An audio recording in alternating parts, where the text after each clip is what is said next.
ziyaara bu baax kenn ku nekk si turam ak jëmmam. Cheikh Omar Sy maa ngi lay ziyaar na nga def baa yaa ngi si jàmm. Seydi Firima maa ngi nuyu ñi nekk ci Facebook bi tamit xam naa yéen livre ñoom Ahmedou Thiam bi ma leen fi doon wax l'autre fois la ak Seydi Boucar war nañ ci bëgg naa ñu def ci live de voilà xaw ma kan mooy kii nag pour ñi nga xamante ne jot nañ koo jënd et tout damaa bëgg am seen impression lan ngeen bi ngeen ko liiree ak pas ñoom ñi bind livre bi ci boppam mais yéen ñi ko jot a liir ban impression ngeen am ci livre bi ak lu ngeen ci jàngee incha allah taala loolu moom bëgg naa dinaa def samay propre enquête pour xool ñi nga xamante ne ni yéen bu fekkee am na ñu ko liir ci yéen tamit si ça vous intéresse ngeen bind ma comme ça ma jël leen ngeen wax ma seen impression yi ngeen ci am ak lu ngeen ci jàngee parce que jàpp naa ne ñaar ñi ko bind il ne parle jamais pour ne rien dire lépp lu ñu bind rek c'est du high level. sëñ Filimaan Ahmedou Thiam ak Seydi Boucar ñoo ko bind benn livre la bu ñu bind ci Baye Niass radiyallahu anhu ak doxalinam ci soufisme ak yooyu noonu voilà bëggoon naa daal bu fekkee da ngeen ko mën a ut ngeen ñi ko am ci yéen ñu def ma signe comme ça ma am seen retour par rapport ak kii bi su jaree ma jël leen ci live ñi nga xamante ne amaguñu ko ñu ut ko après ñu wax ma lan lañ ci kiyee daal incha allah taala ça dina am solo trop. kii bi pour turu livre bi mu ngi tudd l'empreinte universelle dans la pensée de kii dans la pensée je vais y arriver dans la pensée et l'action de Cheikh Ibrahim Niass voilà. L'empreinte universelle dans la pensée et l'action de Cheikh Ibrahim Niass bëgg naa ngeen wut ko ngir yàlla après ngeen lire ko ngeen même bu dee quelques paragraphes ngeen ci am sax ngeen wax ma seen kii seen retour yi ngeen ci am et de même que livre imam Dagga bi tamit ci soufisme un voyage wala le voyage soufi un aller sans retour moom tamit yéen ñi ko jot a lire moom bi mu génnee yàgg na moo gën a yàgg bi ci fin mai bi la mais bee moom yaakaar naa xaw na duré tuuti bu ngeen ci amee ay retour yéen ñi ko jot a lire ngeen def ma signe comme ça ma jël leen ngeen am ay témoignages yu ngeen ma ci kii incha allah yal na yàlla def ci tawfiq maa ngi leen di ziar bu baax. alors awma thème bu spécifique parce que joxe naa sama cours ba pare tey li ma doon jàngale bëgguma ko woon a maye en public c'est ça noonu la mbir mi demee tey mayewuma sama cours bi en public léegi si vous avez des thèmes à suggérer on peut en discuter incha allah balaa timis donc on a quelques minutes xam naa man léegi boo moytuwul sax heure bi laay tànn di def sama live bi sax comme ça au moins waxtu timis bi tënk ma nga xam ne su timis di jot ma daw comme bëggatumaa yàgg ci kii bi ci réseau bi yéen a ma gën a xam mais sëñ Firima ngir yàlla yow ak Ibou yow yaa ngi France ah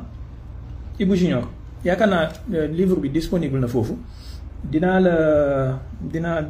xaaral ma xool xaaral yaakaar naa am na contact bu ñu ko mën a amee fii tak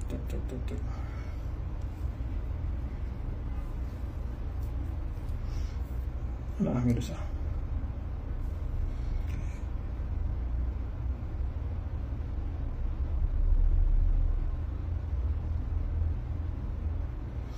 Ibou ak yéen ñi nekk France xaaral tuuti s'il vous plaît.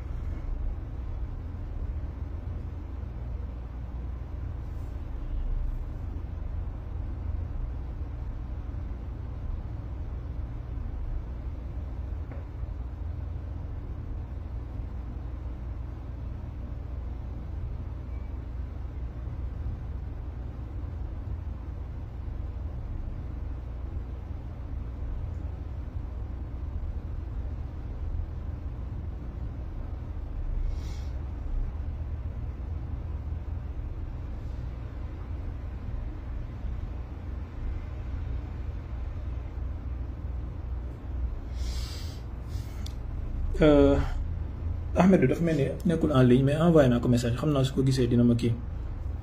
mu ngi fi sax di daara gi léegi affaire capitaliste Seydi Ahmedou baal ma ngir yàlla bu fekkee am na contact bu ñu mën a commander livre bi ci France ak ci Sénégal baal ma ngir yàlla ci commentaire s'il vous plaît.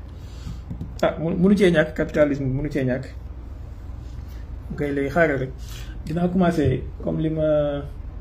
benn waay conseil il faut ma commencé di jaay waxtu wi quoi 1 heure de temps bu nekk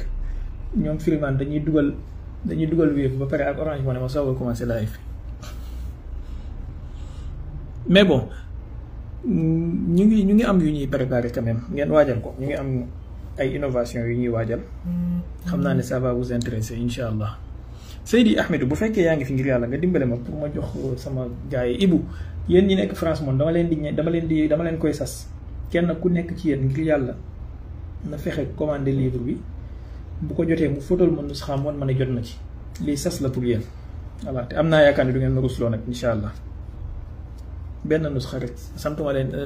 leen ñett sasuma leen juróom benn rek ku nekk ci yéen voilà. yéen ñi nekk Sénégal tamit mën ngeen cee jënd parce que livre bi am na Amazon Ahmedou am na Amazon non am na Amazon su ngeen ci jëndee dafa mel ni sama téere ngeen jënd wallahi saa moom maa ngi leen koy garantir lépp lu ci nekk rek Lamine kii yow tamit Lamine Souli fexeel nga am ci benn nusxa yaakaar naa yaa ngi français yow tamit disponible na Amazon disponible na Harmattan France disponible na Fnac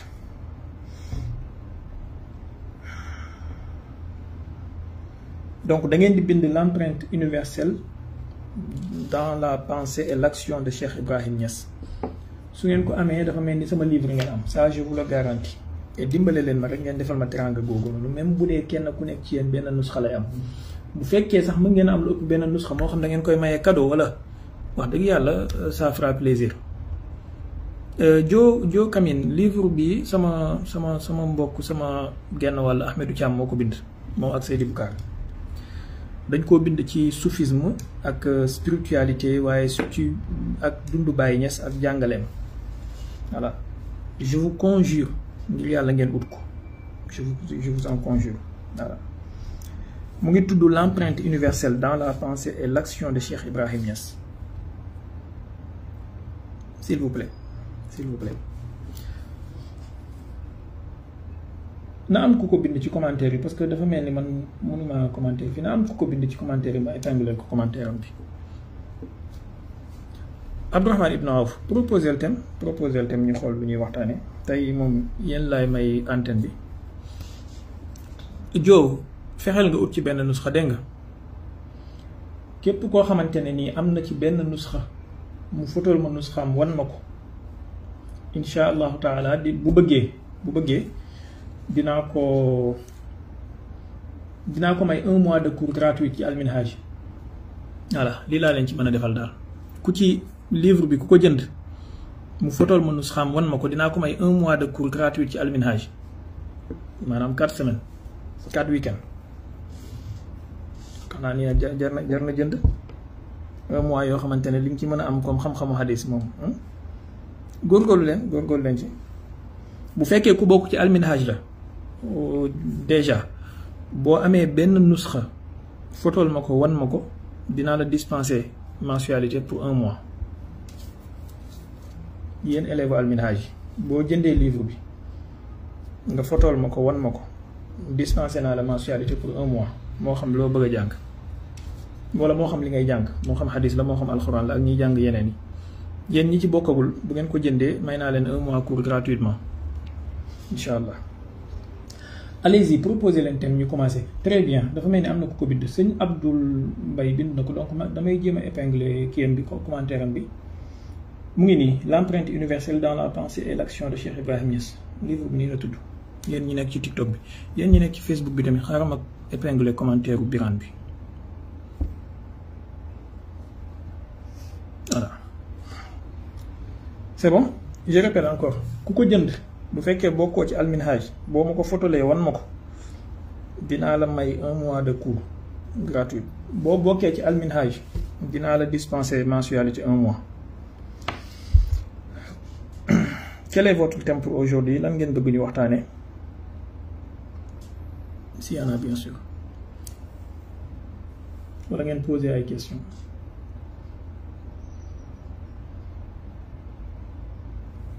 le Coran suffit largement. Bon, am na ku laaj ndax le Coran suffit largement. Ça dépend ci lan nga déggee suffisance ak kii ak le Coran ci boppam. Bu fekkee Coran da nga jàpp ne mooy un texte bu ñëw pour jàngale diine dans les moindres détails,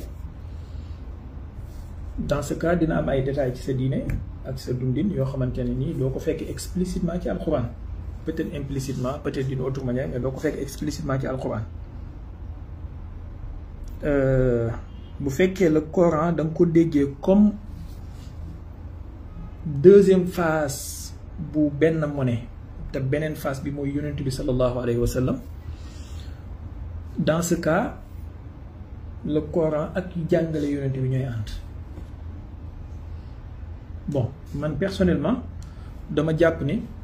yonent bi sallallahu alayhi wa sallam yàlla du ko yónni jox ko prérogative yi mu ko jox yépp ba pare bàyyi ko noonu mu nekk benn genre livreur kese. Exemple, maanaam yàlla bi mu ko yónnee jox ko ay prérogative, dafa bokk ci prérogative am yooyu noonu mooy mu jàngale li ko yàlla jox, leeral ko ba jubal ci nit ñi. Et ci jàngale boobu ak ci leeral boobu am na ay détails yoo xamante ne ni moom yonent bi moom moo koy joxe. Moo tax nag man personnellement ma gëm alquran ak sunna wu yonent bi sallallahu alayhi wa sallam que ne képp kuy jàng boole ñaar yi moom mooy li gën a mat pour sa diine, ndax benn monnaie la bu am ñaari face boo xamante ne benn mënu cee dem bàyyi moromam. Voilà, c'est bon. Du ma yéefeerloo nag koo xamante ne daf ne moom alxuraan kese la gëm, du ma ko yéefeerloo di leen ko d'accord ma ak moom.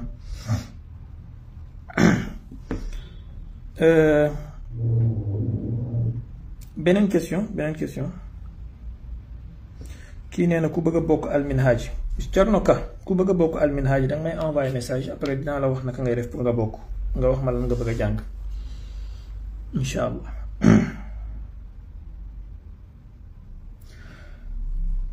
Beneen question am na sëñ Cheikh na kii nee na pourtant le Coran alkitaabu mubin alkitaabu sëñ laay maa ngi jéggalu mais li ngay wax ni yëpp xam naa ko de, li ngay wax ni yëpp xam maanaam man bi may mokkal alxuraan voilà xale tout tànk laa woon bi may mokkal alxuraan te alhamdulilah ba léegi yaakaaruma ne fàtte naa ko. Donc bu leen nangu daal. Par exemple Baye Niass radiyallahu anhu dafay wax ne ku yàlla tànn ba jox la diine ji gën ci diine yi, yonent bi gën ci yonent yi, téere bi gën ci téere yi, waratu laa def sa bopp dof boo xam ne ku jot tourné nax. Waxuma ne yéen ay dof ngeen nag, waxuma loolu, mais li ma bëgg a wax mooy bul nekk benn xob bu waw ba nga xamante ne idée bu bees bu ñëw rek fëkk la yóbbu. Nit dangay am lu suux,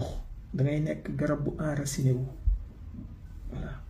li suñu mbokk mu di tuddee pas-pas ak pastéef, dangay am pas-pas ak pastéef ak dogu. te loolu bokk na ci am na yoo xamante ne nii li ma doon wax suñu mbokk salafiste yi des années ci ginnaaw,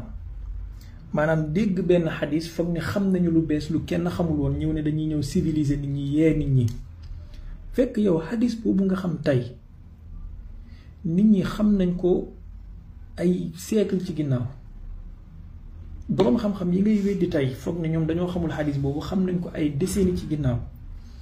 Sauf que dañu am xam-xam boo amul yow, ndax dañoo xam xadis bi xam la ca gannaaw. moo tax c'est pas du nouveau nga dégg kitaabu mubin bilisaanin arabiyin mubin kitaab, maanaam ki nga koy wax moom mokkal na alxuraan ba pare ki nga koy wax mokkal na alxuraan ba pare,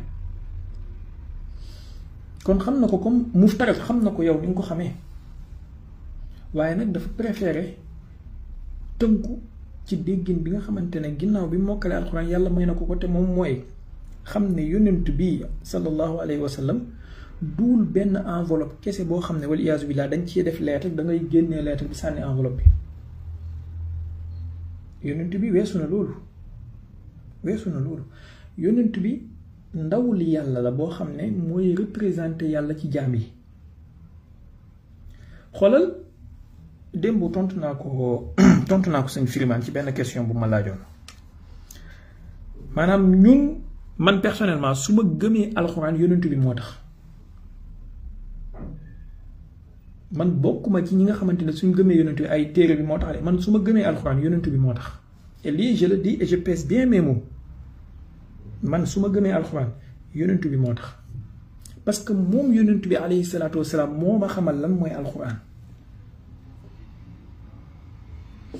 xoolal yàlla mënoon naa yónni yonent bi te du ko jox alxuraan mu jox ko leneen boobaa fan ngay dugal ay alxuraan ak ay kitaabu mu benn kitaab. je pense que daal ñun man personnellement te ni ma ko mën a waxee nii noonu la ko Firimaan mën a waxee noonu la ko Cheikhouna mën a waxee noonu la ko Abdou Khadir mën a waxee kenn ku nekk fam bokk.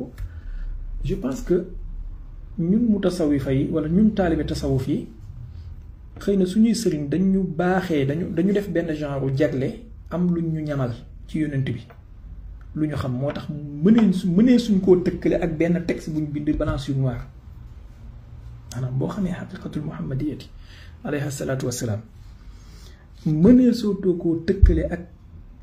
benn texte bu ñu bind tuddee ko nangam wala tuddee ko nangam yonent bi mooy bascule bi ci la ñuy teg texte yëpp pour peser leen ba ne texte bi ñii la tudd texte bi ñii la tudd voilà mais du ne texte bii ak langue arabe beeg alxaas yi ci ñëw ak yooyu ngay jël di nattee yonent bi déedéet déedéet voilà muhammadu abdullahi gayru mushabbahi voilà bihi basharun man raama zalika safihi bu ngeen ko xamoon dëgg-dëgg ni bàyyi wax muhammadu lam yaarifhu gayru ilahihi yadiqu jamiu lkawni an xamli kawnihi tanakkar fii maanaam boo ko xamoon dëgg-dëgg di nga am beneen déggin ci texte yi ñu lay wax ni lu bokkut ak déggin bu jumut maanaam ngeen baal ma déggin bi da nga koy dégg rek xam ne ki lay wax ni xolam dafa wow ba pare dafa toll ci xasaawatul xal bi foo xamante ne nii te yàlla ñu ci yàlla musal salafiste yi loolu moo leen dugal ci dérive bi ñu nekk tollu topp texte yi nga xamante ne xam-xam bu dee la en fait xam-xam bu dee la xam-xam bu dee mooy li nekk ci li ñuy bind mën koo toxal mën koo effacer mën koo lakk mën koo faar mën a raxas àlliwa bi loolu xam-xam bu dee la xam-xam bu dund dëgg-dëgg nag moom loolu voilà du lu kayit di bind mooy li la aaya bi di junju qul law kaana albaxru midaadan li kalimaati rabbi la nafida albaxru qabla an tanfada kalimaatu rabbi walaw jinaa bi mislihi madada kalimaat yooyu du lu ñuy bind ci kayit te ku xam alxaqiqa almuhammadiya alayha salaatu wasalaam di nga xam ne mooy uulal kalimaat walaw anna maa fi l-ardi min shajaratin aqlaamun wal baxru yamudduhu min ba'dihi sab'atu abxurin maa nafidat kalimaatullah du li ñuy bind en tout cas dee leen wér de salaatul faatixi ak boo leen xeetu salaatu ala nabi bi ngeen am pour yàlla tooyal seen xol yi seen ruuxu yi gën a leer pour ngeen mën a dépasser stage yu escalier bi ba yegg ci étage bi parce que texte yi escalier la texte alxuraan bi escalier la bu lay jëmee ci alxuraanu dëgg-dëgg gi voilà yàlla nañ ko yàlla xamal mais toog fii naan alquran kitaabun mubiin téere bi yonent bi ndaw ak ndaw li man su ma ko déggee yàlla xam na ni léeg-léeg dama koy dégg sama fit rëcc parce que dalay leer ne kii wax nii am na lu bare lu mu manqué ci leer gi ndeysaan leeru xaqiqa boobu noonu ak tajalli boobu tajalli zaati mais bon loo ci man comme il préfère topp texte bi ak këyit gi dañ ko topp rek xam naa ne su ngeen xamoon sew yi xam niñ ko bindee fi mu jaar ki ko maas ki ko nangam baax na allez bu dee beneen question am na nañ jàll ci beneen question en tout cas man yonent bi sallallahu alayhi wa sallam moo tax ma gëm alxuraan je le répète pour une énième fois yonent bi moo tax ma gëm alxuraan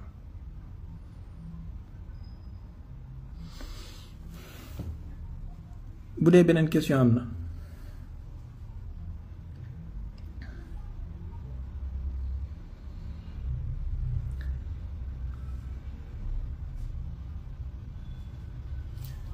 xoolal da ngay dégg bàyyi mu lay wax ci benn baytam mu ne la yonent bi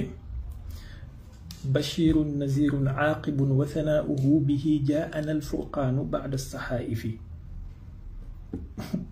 xalaftu yaminan innahu dahra mufradun fala yataanna an yusanna bi taarifi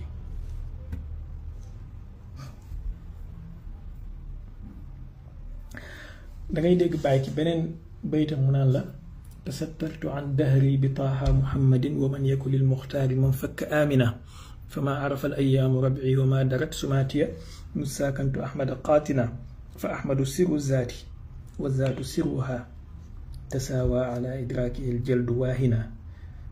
bi kanziyatin ukintu qabla taarufin dangay dégg nit ñi naan la bi kanziyatin aw kuntu loolu jàngkat yi ñoom sikarkat yi ñoom Birane Kebe ñoo koy wax bi kanziyatin aw kuntu bàyyi uukintu la wax bi kanziyatin uukintu xam naa man dinaa jël benn programme boo xamante ne li ma ciy def mooy en fait man diiwaanu Baay dama ci am ay riwaayaat comme ni ma amee ay riwaaya ci xadis dama am riwaaya waa Nigéria am naa tuuti ci riwaaya waa Mauritanie mais li ma am ci riwaaya waa Nigéria yi moo ëpp am naa tamit riwaaya ci waa Sénégal yeeg yooyu par exemple dafay am baytu yoo xamante ne ni ñu koy jàngee li may wax nii suñu mbokk yi ngeen baal ma li may wax nii mbokk taalib Baay ñoo ko moom après ñeen ñi ñëw ci yéen dafa am baytu yoo xamante ne ni ñu koy jàngee Baay waxewu ko woon noonu en fait des circonstances moo am baytu bi changé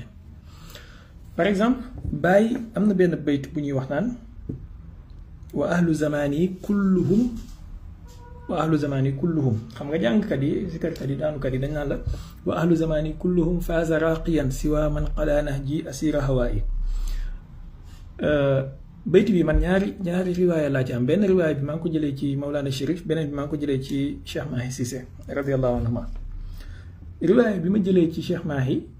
te moom moo mujj daf maa wax bàyyi cosaanu bayti bi dafa waxoon wa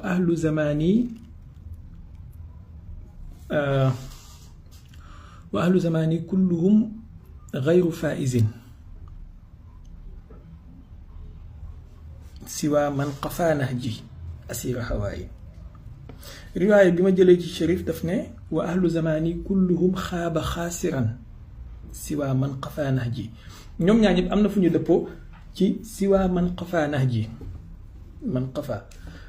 léegi yaakaar naa Cheikh Aboubacar Atiq la wala kenn ci mag ñi am lu mu wax bàyyi ne kon dañ ko changé def wa ahlu zamani kulluhum faaza raqiyan bii wa ahlu zamani kulluhum gayru faizin siwa man qafa nahji bii wa ahlu zamani kulluhum xaaba xaasiran siwa man qafa nahji léegi ñu mu changé ko def ko wa ahlu zamani kulluhum faaza raqiyan siwa man qala nahji maanaa bi benn la mais bàyyi dafay def ay mujiza léeg-léeg ci ay xaraf yu ndaw am na beneen tamit boo xamante ne moom riwaaya bi ci Mawlana Chérif laa ko jëlee mooy bi muy wax ci wa min nuurihi nuurul jinaani tafaraa wa min xusnihi xusnul jinaani tazayyanat wa min nuurihi nuurul buduuri tafaraa fa madxu siwal maaxi muqafa mazallatun wa maynun fa kullul madxi fiihi xam nga riwaaya bu siiw bi dañ naan la fa kullul madxi fiihi tajammaa riwaaya bi ma jëlee ci Chérif daf ne ma bàyyi li mu waxoon mooy fa kullul madxi fiihi mujammaa bi siixati ismil mafuul kullul madxi fiihi mujammaa alors beneen kii bu mel noonu ci boobu moom ci kii la ci alawtul bihaar mooy bayti bi daanukat yi mokkal rek alawtul bihaar zaxiraati wa innani alawtul qura wal muzna la bàyyi wax wal muzna banaal jibaala waaye gars yi wal muzna ngay dégg la cosaanu bayti wal muzna la al muznu bi firi niir yi maanaam tiim naa dëkk yi tiim naa ville yeeg village yi tiim naa géej yi sàkkantuma niir yi voilà muzna banaal jibaala te boo xoolee même logiquement loolu mooy gën a am sens que kii maa ngi jéggalu ci ñu comprendre li may làkk nii nag xëy na ay wax la yoo xam ne ñu xam tuuti ci diwaan yi dinañ xam li moo nekk di wax beneen bi mooy ba yu mel ni bëri na lu indi wax ci sax mooy bi kan zeetin u kintu la qabla ta'arufin ak fi muy waxee naan ñuy fama qata'u fi sharqi wal gharbi fatfadan fama qata'u fi sharqi wal gharbi fatfadan xam nga da ngay dégg ñoom jàngkat yi dañ naan la fama qata'u fi sharqi wal gharbi fatfadan ila makkata day waxul li cosaanu li bàyyi wala cosaanu wax ji bopp ma bañ a wax taxaw cosaanu wax ji mooy ila makatin al makatu al jihatu kullul jihad pas ila makkata jëm màkk ila makatin illa li shammi shazai bon géej gu neex la nag man su ma ciy xuus wax dëgg yàlla mën naa cee fanaan di wax xam naa lii bés dina ñëw ñu ubbi ci programme xaas yàlla nañ ko yàlla fayal. allez-y bu dee beneen question am na ñu continuer. ma qata'u fi sharqi wal gharbi fatfadan ila makatin illa li shammi shazai walimla wa ayni al yawma aynu muhammadin sarasiruhu fi haykali wa waaye damay laaj ndax mongol yi dafa am histoire ak l'islam. waaw mongol yi am na histoire ak l'islam. Jinkis Khan xam nga Jinkis Khan j'ai toujours problème su may prononcer son nom. bokk na ci ñi attaqué woon ci jamono dawla kii bi dawla abbasiya bon Jinkis Khan bokk na ci généraux ak stratège militaire yi gën a mag de tous les temps mais bi ñu attaqué Bagdad yaakaar naa dans les années 5e jàpp 6e siècle wala 6e jàpp 7e siècle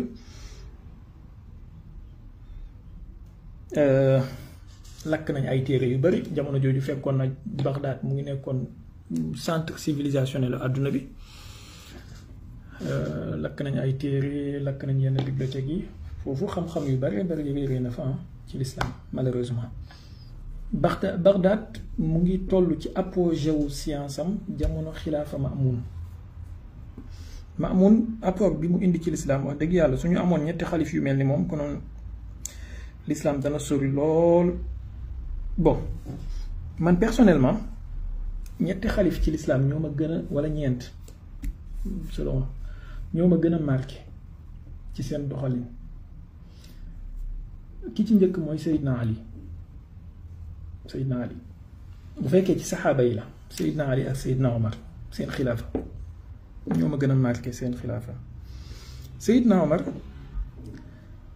c'était un homme d'état boo xamante ne li mu def ci l'islam ak façon bi mu construire état souvent soo ko comprendrewul mën nga am kii ci moom waaye wax dëgg yàlla c'était un grand homme d'état. Seydina Ali moom c'est autre chose xaddis wala xaraj ñoom ñaar seen xilaafa bu dee ci ahdu saxaaba yi la seen xilaafa moo ma gën a neex wala moo ma gën a marqué ci xilaafa wul islam. bu dee ci ahdu bu dul ahdu saxaaba yi la Ma'mun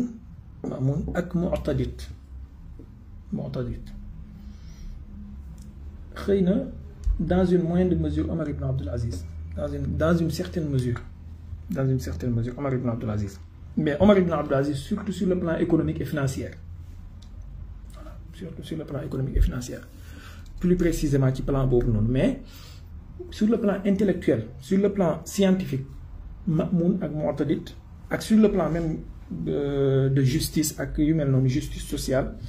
Ma'mun ak Mu'tadid liñ ci def, je peux dire que amul benn buur bu ko def. Bon, d'après ma compréhension de leur histoire, keneen mën na am yeneen ñu ko gën a fasciné ñu ko gën a marqué,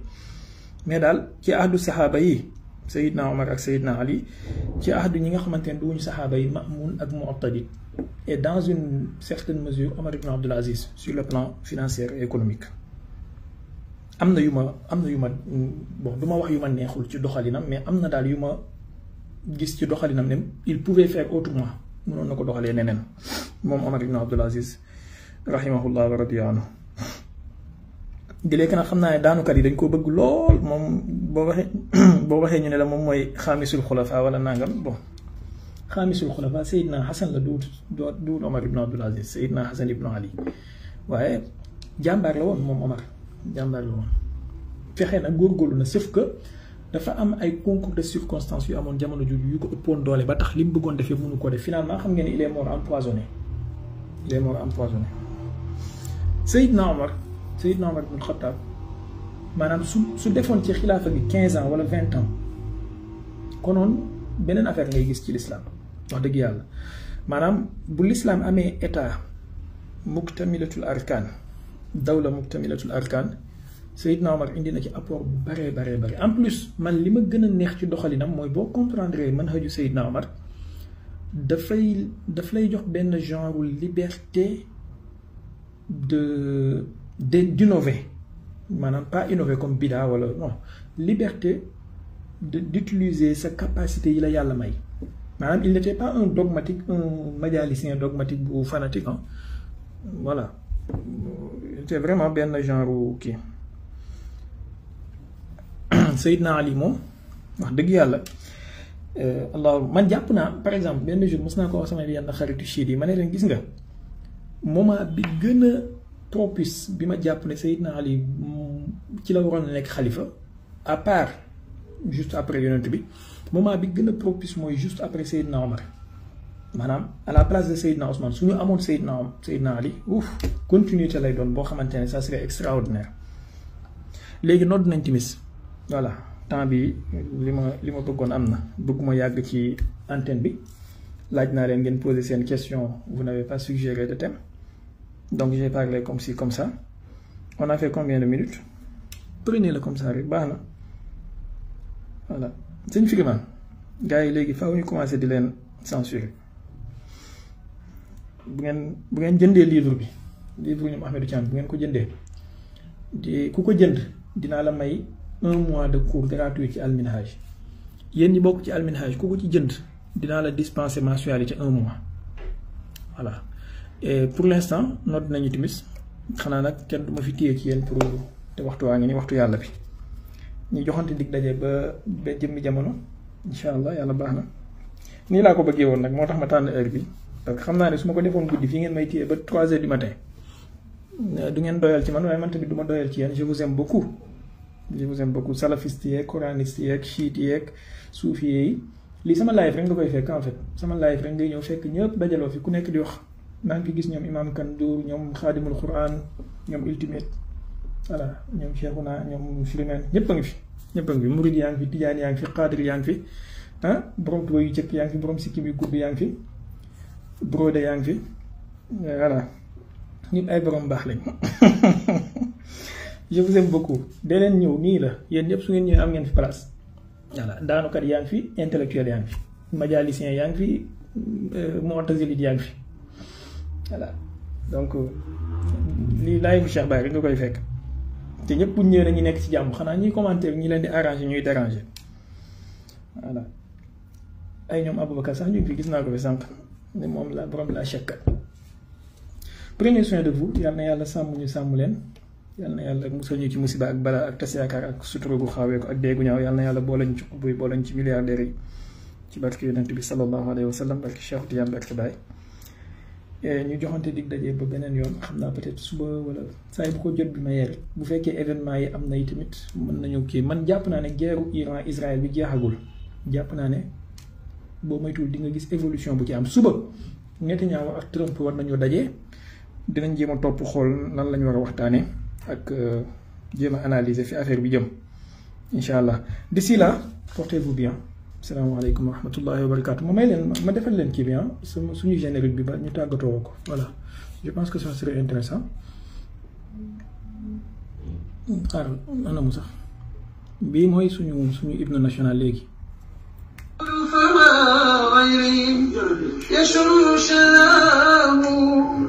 فمنع عطا بعد وقرب حجابه زوال حجاب فاستمر بسلام فمهما يقول لا سبيل لوصل من تحب فقل لا أراك سواه فأنت مراد الكل والكل واصل فمهما دراك العبد نال غناه am na benn mbokk bi bind ne waane en fait du waane c'est juste que li ma bëgg ngeen xam mooy nit ku nekk da nga war a am sa identité bopp man bëgguma nit kuy tricher xoolal gis nga Cheikh Mahi Cissé kenn gënuma koo fan ci kaw suuf kenn gënuma koo bëgg ci kaw suuf mais du ma tricher di ko jéem a roy ci ni muy solo ni muy kaala bi muy teg yooyu boo gisee léegi par exemple Cheikh Mahi bu solee kaala wala mu sol benn mbaxana suba nga gis ñëpp commencé di ko roy non man dama jàpp ne dama war a am sama identité bopp donc su may def live wala su may jàngale wala su may kii lépp lu may def je fais comme je suis moi-même voilà je suis pas obligé pour dem toppandoo nit ki pour jël identité moo tax façon bi may waxee façon bi may defee affaire yi façon bi may tëralee samay mbir c'est moi man la en fait voilà loolu nag ça n'a rien à voir ak waane wala goog wala kii non non non c'est juste tu as une personnalité tu dois cette personnalité là l'affirmer et l'assumer aussi quel que soit ñi la wër wala sa entourage personnalité bi mu mën a am nit boo pertee loolu perte nga lépp ci sa dund gi jërë ngeen jëf salaamaaleykum wa rahmatullahi wa barakatu